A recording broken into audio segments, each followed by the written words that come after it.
appreciate you because there's a huge commitment here being a moderator. And thank you, MoneyShow, for having me.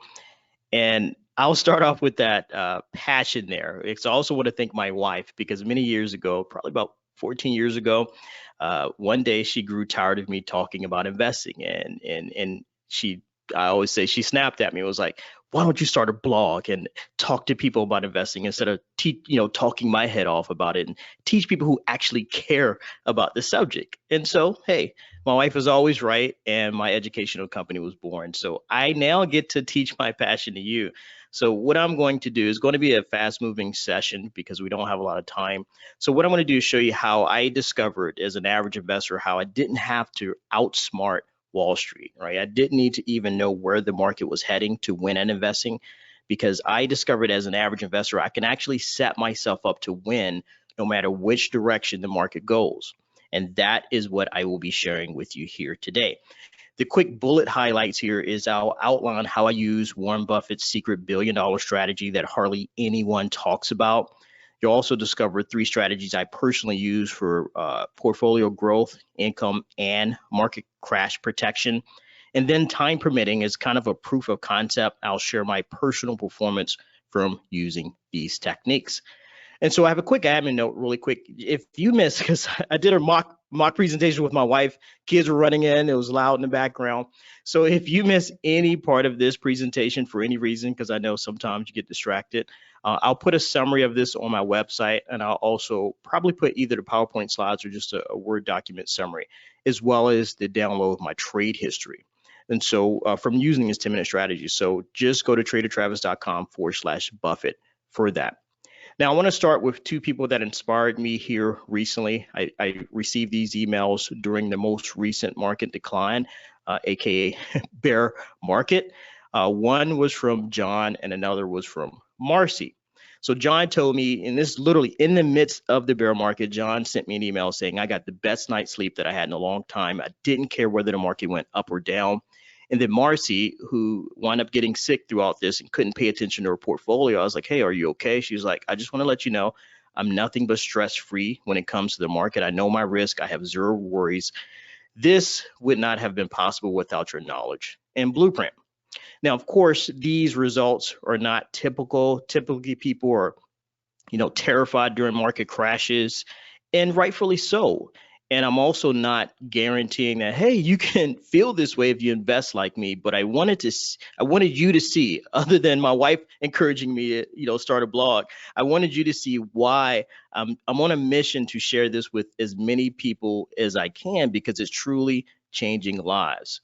Now, with that, results. I'm an educational company. Everything I'm sharing is for educational purposes only, is not specific investment advice. I don't believe in that anyway. I believe in individual empowerment. I believe in giving people the tools and the knowledge so they can make decisions themselves versus always being dependent on some expert to tell them what to do.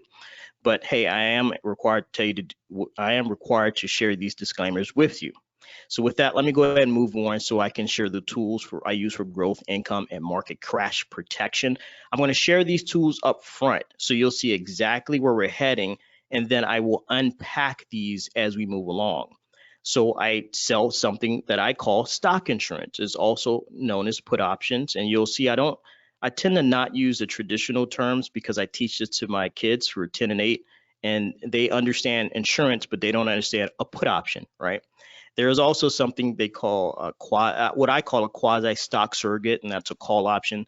And then the last one here, trading collars, which is another name I don't like, but I'll give you a different way of looking at it later. One of these tools you're already most likely familiar with, and that's a simple buy and hold investment strategy.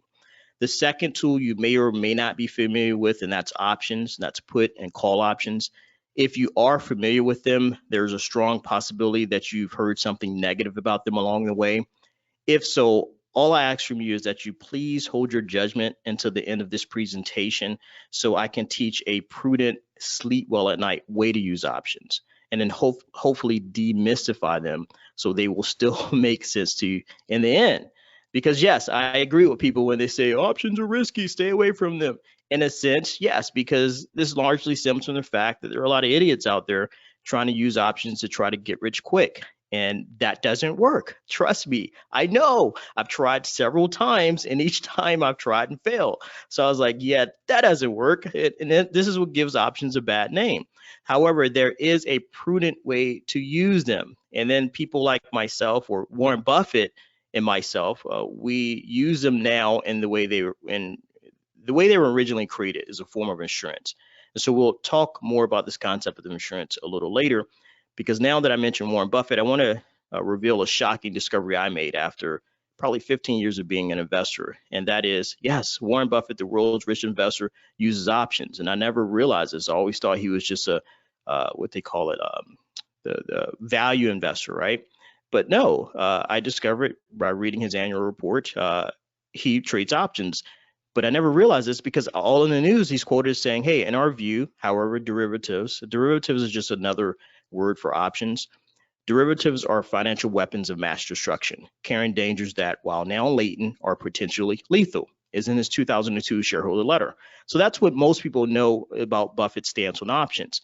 But I tell people, hey, I use options. I use them like Buffett. I'm laughed at. I'm ridiculed. One guy was like, oh, any idiot can make money when the market goes up, and he's like, Buffett hates options. And he was referenced this quote right here.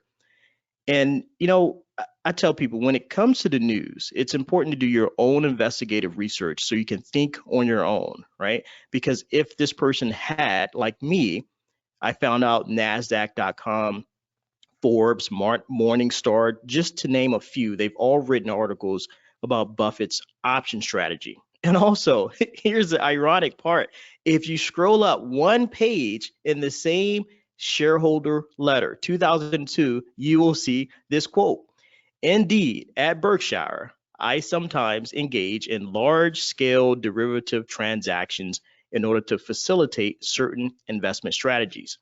Now, he doesn't quite define what large scale is in his, shareholder report, but I won't have time to fully cover all of his option transactions. They are many, but I will focus on one in particular that he discussed in his 2008 shareholder letter.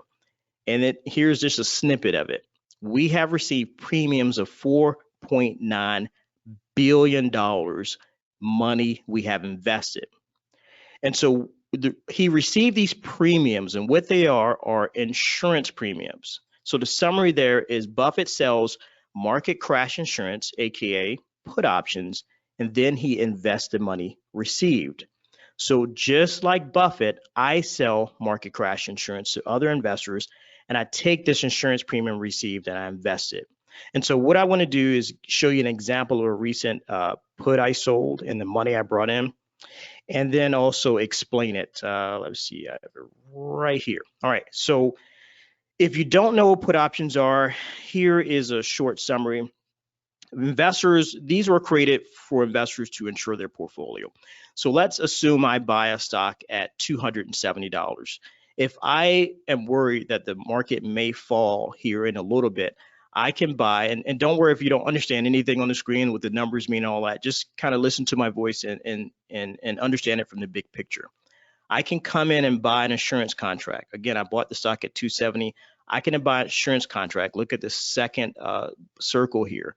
I can buy an insurance contract that allows me to sell my stock for exactly what I bought it for, 270. Right? It's called a 270 put. Of course, like any insurance, it costs money, but I consider that a peace of mind premium. I'm protected. I can't lose anything. Well, the only thing I can lose is my insurance at that point because I've insured my purchase, right? But at this particular time, just like Buffett, I am on the other side of this insurance transaction. I, the seller of this 270 put, agreed to buy that person's stock if it crashes in the next week or so. So in exchange for taking on that is like $20,000, $30,000 of risk, right? I receive a premium. And in this case, this is 2 weeks worth. This is one of the smaller accounts I manage. So I'm not guaranteeing you'll be able to do this. And if you had a larger account, these numbers will be 4 or 5 times bigger. But this 2 weeks worth of insurance premiums I received were $4,886. So just like Buffett, I then invest that $4,000. Now, I do not know what Buffett does with this money, but it doesn't matter because I modeled his approach. And so I will sell put options for income and then take that income and I buy call options for growth. Now, if you do not know what call options are, again, put options are just a form of insurance. You can insure your stock purchases. As a matter of fact, I've insured my mom's 401k and IRAs with put options. There's just a weird way I wound up doing that. But a call option is the opposite. Call options are a leverage way to make money off of stocks without actually owning stocks, right? So when stocks go up in price, my call options go up in price, but at a magnified rate. So for example, a 1% gain in a stock's price can often give me a 10% gain in my call options price. That's what I mean by leverage. And this is also why people are attracted to options. Remember, I said those get rich quick people, they see this and they're like, oh, wow, I could double my account in a year. Hey, because some guy on a sales page said I can, right? That's in my opinion, that's not the way you should use options. The more prudent way is just to use them conservatively. You'll do fine. But anyway, that's an example of what a call option is. I buy a call, the stock goes up, I make money. All right. So let me go ahead and show you an example of a call option trade here. So here's what I do with that that insurance money I brought in. I take it and I buy a call. And so again, don't worry, but this is for my swap account. If you've never seen this, don't worry about what all this means. All this is saying that, hey, I am putting myself in a position, the equivalent of buying 200 shares of stock and at a $335 purchase price, right? Now, what this does, instead of tying up $67,000 buying 200 shares of stock, I can simply invest, look at the third circle over here to the right, $3,329, right? So instead of tying up 67,000, I just invest 3,000 and I'll make roughly the same profit as if I had actually bought 200 shares of stock. So call options are just a cheaper but higher risk way to profit off stocks. And the higher risk comes from the fact that I can both make and lose money fast. And, and again, I've experienced that losing money fast part. So this is in a really, really short period of time too, because they're leveraged. So I could essentially lose my entire $3,000 paid for this, right? But I still like it because it's a cheap way for me to get in and profit off stocks without tying up so much of my account. And the great thing about this approach, and remember, I can lose the entire 3K, but the great thing about this approach is that it allows me to capture most of the market's performance while keeping 100% of my money safely in cash. Because notice, I didn't risk any of my own money buying these calls. Just like Buffett, I simply invested the money I received from selling puts. Now, before we move on to the next strategy, I want to do a quick recap here, all right? Again, I sell stock insurance to other investors. Other investors want to insure their portfolios. I am glad to sell them that insurance. I'm selling put options. I then take that money and I buy call options to experience some form of buy and hold growth. It's not exactly 100% the same as buying 200 shares of stock, but it's close enough for me, right? And now before I move on to the last strategy, what I want to do is, let me see. Oh, for years, what I did was I only used these two strategies right here, just what I call the Buffett strategy, just selling stock insurance, buying calls, because they gave me a low risk way. Oh, but callers. The reason I switched to callers is because it gave me a low risk way to use that cash. Because again, I had 100% of my money, often, usually about 80 to 90, because I was always aggressive and bought more call options than I should have. But that money was sitting cash, right, for years. But then I discovered a strategy called a collar, and it gave me a low risk way to invest that versus that cash is sitting in my account doing nothing. Now, I don't know if I said it earlier, but I don't like this term collar because, again, I teach this to my kids. It kind of confuses and intimidates people who are new to options, but I want to give you a summary of what they are. Essentially, you're just buying and holding stocks. My stock of choice is SPY.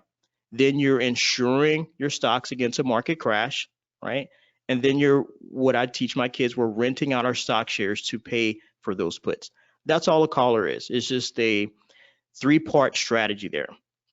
So I won't spend too much time on the buy and hold because that's pretty common. Hopefully you understand what buy and hold is. And also hopefully you understand the concept of insurance, that you may have never just been taught how to do it, right? You didn't know you can insure your stock portfolio.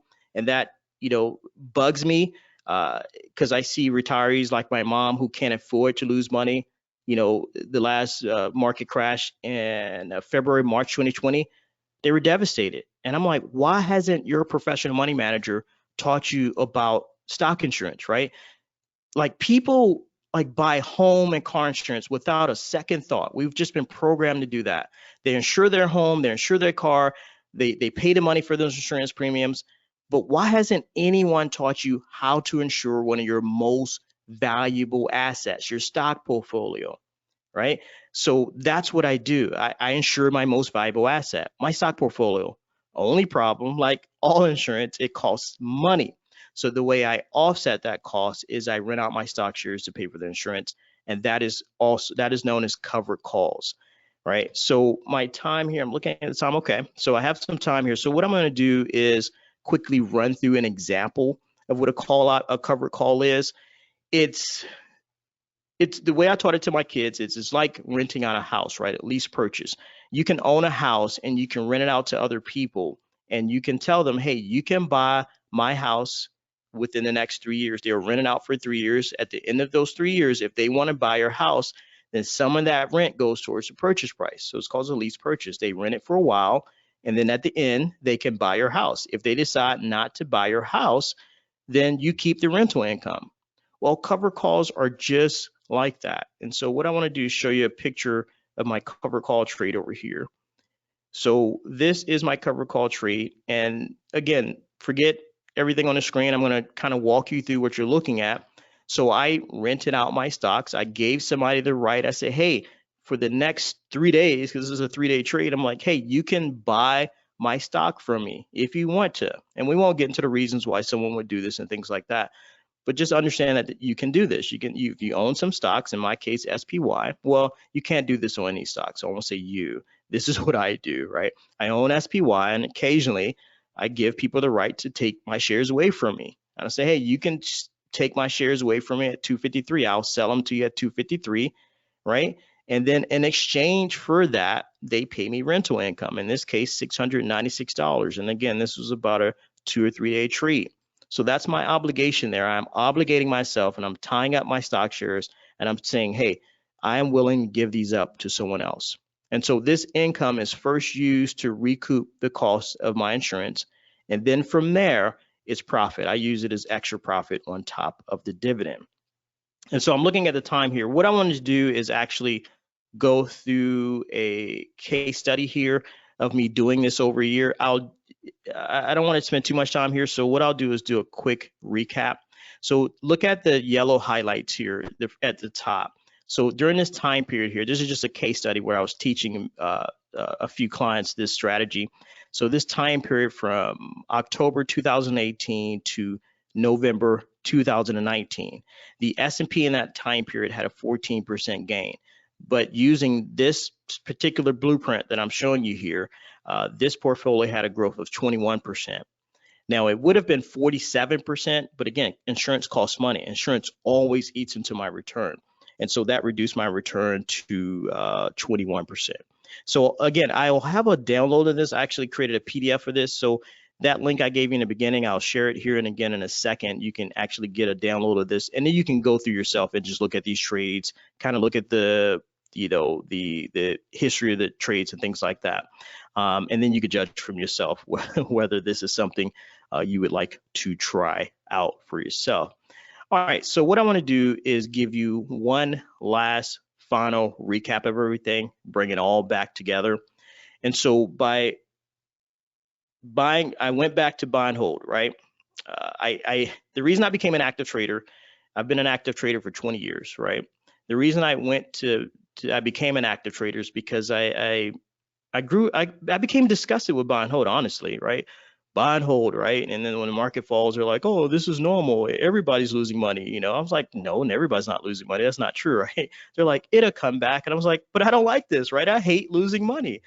And so I moved away from it and became an active option trader. But eventually using options, I found out, hey, I can come back to buy and hold, but I ran into the same problem.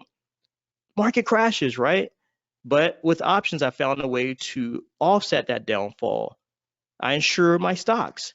And so at that point, the most I can lose, right? If you have a $1 million portfolio, the most you can lose is your insurance costs. That made me happy.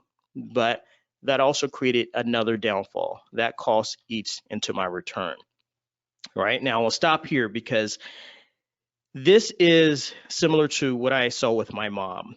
She takes like, I swear, like 8 medications. It started out as one medication, maybe for like high blood pressure. And I don't know if you can relate to this, but trust me, I'll tie it into what I'm teaching here. Right? She took one medication for high blood pressure, but that created a side effect in her body. And so the doctor gave her another, no offense to doctors, but I call them another chemical concoction, right? Another pill. Well, that created another side effect. And so they went back and forth for a while until they came up with the right actual chemical concoction of 8 pills to finally get to solve one issue, right? This is kind of the same analogy. This is the same thing that happened to me here, right? I added something else. I made my strategy more complicated than a simple buy and hold. I added a put, but it gave me peace of mind. I sleep very well during market crashes, right? But it created another issue, and that is the cost eats into my return.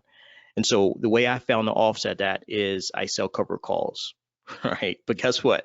Just like the medicine, it created another issue. Like, okay, now I get all the upside of stocks, right? I get all the gain without the pain, right? Because I get all the gain, but I don't have any pain because my stocks are insured. But the only problem is these covered calls, they have a downfall. Sometimes I have to sell my stocks and I miss out on growth. And so let me actually show you that. Let's come back to this covered call trade because this is actually what happened to me, right? So let's say I tell somebody, hey, you can buy my stock for 253, and then the stock shoots up to like 270, like recently.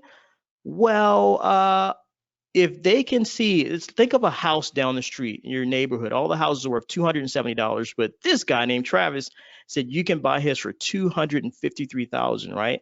When you know it's worth 270, you think they're going to buy my stock? Yeah. And so sometimes I have to give up my shares, and then I miss out on all that growth from 253 to like 270. So that was the downfall of covered calls, and is why I always stayed away from covered calls. But I put on my thinking hat, and I found a way to offset that downfall as well. And that is why I always pair this up with call options, right? Because those call options will capture that growth I miss out on. But guess what? Another downfall. The call options cost money, right? I'm taking more money out of my account. That eats into my performance. And then lastly, I solved the last downfall. I sell puts like Buffett to pay for those calls. And here, I don't think is there any downfall because guess what? I actually want to own these stocks. I don't do that whole, sell these on stocks you don't mind owning. Yeah, I've been there before, and then the stock crashes and you're like, I really don't want to own this. But no, I actually want to own these stocks. So I sell puts, I bring in an income, and I use it to buy calls. So here, I haven't found any downfall to date. So by combining these strategies I've laid out today, I get growth, income, and market crash protection. I've been able to get the best of the market while avoiding the worst. Said another way, I lose less money during the bad periods, but again, looking here at the Excel, I gain more money during the good periods. And it honestly takes me all of 10 minutes to set this up and 10 minutes a day to manage it, which allows me to earn more income and have more family time. I'm no longer chained to my computer like an active trading slave like I used to be. All right. So that's a big picture recap of everything I shared with you today. Now, going back to that comment I just made about active trading. Now, I've been doing this for 20 plus years. Again, I started out as an active trader. One of those guys sitting at the computer, like 12, 15 technical indicators on my chart, Delta 16, and using all those terms, super complicated, right? I, for the most part, given most of that up. And the reason why is because I realized that I'm married, I have young kids. Here's a goofy family picture of us. Active trading is not legacy friendly, right? I can't pass that on to my kids unless they're investing nerds like me, which of course, so far they're not, right? And I'm also, my wife, remember the one who was like, stop talking my head off about investing. Guess what? Our running family joke is, hey, she's my 14-year failure in the sense that I tried literally for 14 years to get her interested in investing. And she finally now manages money for her parents. She manages a portion of our portfolio. Somebody who was completely not interested in investing. And, I like to say I was smart, and it took me 14 years, but what helped is I got rid of all those technical indicators, stock charts, all that geeky stuff, right? I just made it simple. She has a simple set of rules to follow, and she's happy. She understands renting out homes, renting out stocks. She understands insurance, right? She may not have a PhD level of understanding, but the results are undeniable, right? Following the simple rules, she's been able to make money. And that's what I enjoy about the blueprint I taught you today. It's simple, and mostly average investors like myself can follow it, because I have, and I'm not embarrassed to say, I have an average IQ at best.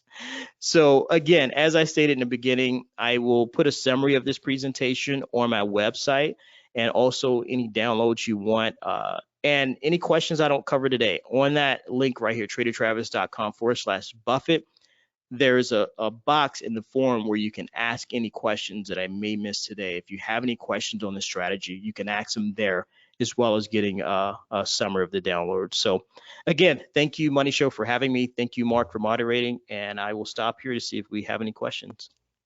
All right, thank you so much, Travis. Excellent presentation today. We do have some questions that rolled in. How deep in the money and how far out are you to choose your expiration dates? For which part of the blueprint? Well, that's going to take too long. All right, so let me, deep in the money. See, those are the terms I don't use for my wife. I'm not deep in the money with anything. So I'm go through the blueprint in my head. Nope, I'm not deep in the money with anything. And I don't even use that term with my wife. So we simply, I'll give you a summary. Let's go back to, let's show you the transactions here. So for the selling the stock insurance, like Buffett, we pick a price point that we're okay buying the stock at. So it doesn't matter if it's in the money, the terms in the money. Deep in the money, for those who are new to options, means like, well, forget it. It will take too much time to explain that. Pretty much, I pick a price I want to buy the stock at, and I'll sell or put at that price. So that's what I do there. So for the calls, I just kind of buy them right at where the stock is trading, sometimes slightly higher than where the stock is trading, because again, I want to capture buy and hold growth. And the way to do that is you have to buy a call that's close to where the stock is at, right? For those who are familiar with options, because then, the deltas increases and things like that. All right. So even my wife doesn't know what the delta is. She just understands, I follow this rule where the stock is at, I buy a call close to that. With my covered calls, again, I will pick a price that I am okay selling my stock at. I make sure that I always, it's like a house. If I buy a house, I want to sell it for a higher price. So for the calls, I always make sure that the cover calls, I always make sure that if I am ever called out, those shares are all ever taken away from me, that I make sure I make money on that transaction overall. All right, any next question? All right, let's see. They were asking if by chance you run a course that covers the 10 minutes option trading strategy. Yes, I do. I'm not here to promote a course today. I'm here to promote education, and I only work with a few people a day. But if you go to that link here, if you just fill out that form on that page at tradertravis.com/Buffett, if I ever do hold another class, I'll share it. I'll only share it with people who are on my email list, who want to hear my rants about options. And so when that class opens, you'll get notification about that. All right, thank you. We had a question come in. What if the sold put goes against you and you cannot get any premium on the covered calls? I haven't had that happen, honestly. I mean, well, first, if what they're saying, if the sold put goes against you, the transaction there is if you're signed, right? I want to own the stock. I'm not doing this. I'm not doing this like it's for income. It's a horrible, to me, selling puts is a horrible strategy for income, right? Because the risk reward is just ridiculous. Yeah, I brought in $4,000 of income, but I'm putting myself up to lose 30 grand. That's horrible risk rewards. Taking those kind of risk rewards is not, in my opinion, how you build wealth. So I actually want to own the stock. I'm just getting paid to buy it. right? So if they go against me, that's fine. I actually buy the stock. And as far as cover calls, there's no premium. I'm sorry. I'm not what my mentor called a profit snob, right? Like he was like, oh, you're so rich that you can turn away money. And he's like, you don't get rich turning away money. So I don't care if there's $20 in cover call premium. I will take it because I think long term, $20 every month added up over 10, 20 years, it's like a double dividend a year. And actually over like a 10 to 20 year time period, it will actually, that extra 2 to 3% on my return will actually double my account over a 10 to 20 year period. So I always take whatever premium is there. So, all right, next question. All right, thank you so much. A few people were wondering if during these volatile times, if it's been a detriment or if you've just seen no change. Oh man, that is, whew, I've been so excited during it. I was kind of, I'm all right. First, I have empathy for everybody who lost money during the bear market, right? We're a weird group because we get excited when the market crashes because we actually make more money. The way this is set up, we actually make more money during the market crashes. So I try not to say that too much because it comes across as insensitive to, especially, the elderly lady I met not too long ago, and she was crying literally because she lost so much money. And so I'm not going to sit here and be like, oh yeah, I made 10, 20 grand this week. Yeah. So no, but no, I don't worry about the volatile times because it actually benefits options for those who trade options. When the market crashes, option prices shoot up higher. So then when I'm selling insurance like I am now, I actually make more money. So no, the volatile times actually benefit this more. All right. All right, thank you. Looks like we have time for one more here. They were wondering, do you choose more cyclical shares or anti-cyclical shares? Using those big words on me. I choose SPY. I make it simple. I used to do the whole cyclical. Cyclical is where you, at least in my opinion, my understanding, cyclical is where you pick the stocks that are in favor now. Like, during bear times like this, they say the consumer staples and things like that. Again, my wife is not into all that. My kids won't. It's legacy. Anything that's non-legacy friendly, I stay away from. So I pick SPY. That's it. And one stock can give me growth, income, safety, diversification. I find no need to do anything else or go anywhere else to trade. No other stock. I don't trade Apple, none of that anymore. Just one stock. So that's it. All right, perfect. Thank you so much for being here today, Travis. I also wanted to let the audience know I did paste the link that you see on Travis's screen, tradertravis.com/Buffett. That is in the chat, so be sure to check that out. Travis, again, thank you so much for being here. Fantastic presentation, sir. Hey, thank you, Mark, and thanks for having me again. All right, have a great one. You too. Bye-bye.